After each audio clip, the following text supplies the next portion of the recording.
kami ngayon doon sa aming farm, guys. And alam niyo naman, sobrang init ng panahon ngayon and hindi tayo pwede lumabas ng bahay ng walang sunscreen. So, and maglalagay tayo. Eto nga palang ginagamit kong sunscreen, guys. This is from Skin Magical with SPF 50 PA++++ na nga rin pala siya. Anyways, napakaganda nga ng packaging niya. Tingnan niyo naman, guys, napaka-cute ng packaging niya. O, diba? Napakaganda. So, yan, maglalagay tayo, guys, kasi alam niyo naman, hindi tayo pwedeng lumabas ng bahay ng walang sunscreen. So, sobrang init ng panahon ngayon. And sobrang ganda na itong sunscreen na to, guys, kasi napakadali niya lang talaga i-blend. Tapos, wala din siyang white cast. Tingnan niyo naman. Ayan. Grabe, sobrang ganda nito. Tapos, in fairness, ang bango niya, guys, ha. O, diba? Napakabilis lang talaga i-blend and boom. Diba? Sobrang ganda.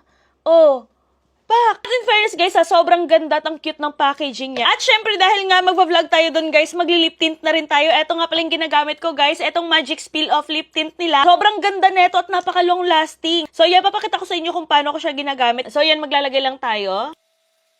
So, pag ganyan, guys, hintayin lang natin siya na medyo tumuyo and then ipipeel off na natin siya. So, ayun na nga, guys, medyo matuyo na siya, kaya tatanggalin na natin siya, ipipeel off na natin siya.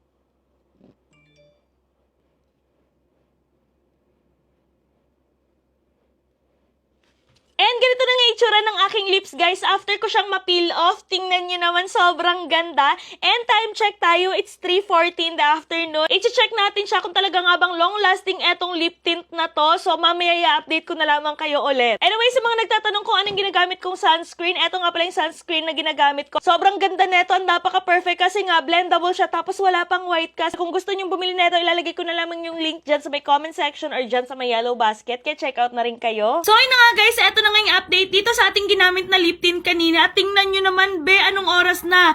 10:14 na in the evening. So, ayan, kitang-kita nyo naman. And kakauwi lang din namin galing dun sa farm. Kumain na kami, nagtanghalian, naghapunan. Pero eto, tingnan nyo, be, may naiwan pa rin talaga na stain. Grabe, ang ganda talaga na itong lip tint na ginamit ko, guys. As in, napaka-long lasting niya. Eto talagang literal na long lasting. Be, ilalaban ko talaga tong Magic Spill Off lip tint na to dahil grabe, napaka-long lasting niya. Literal na long lasting talaga. Anong oras na kumain na kamit lahat-lahat. Gumala, kumain, uminom.